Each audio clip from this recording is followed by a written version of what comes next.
Magandang araw mga kapamilya.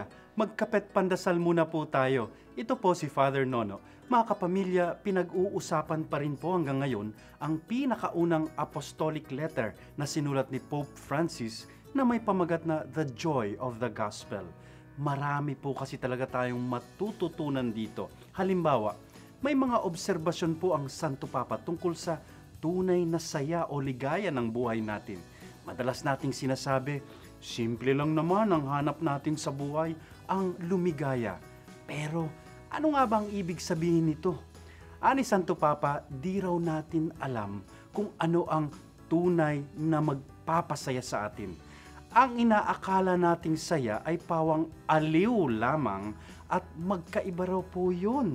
Anya, the technological world we live in can engender many opportunities of pleasure but not joy.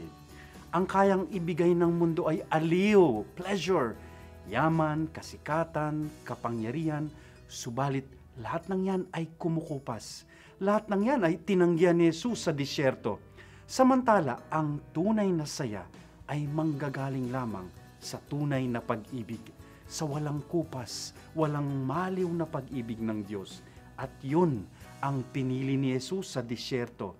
Anya, ang tao ay nabubuhay hindi sa tinapay, kundi sa bawat salita ng Diyos.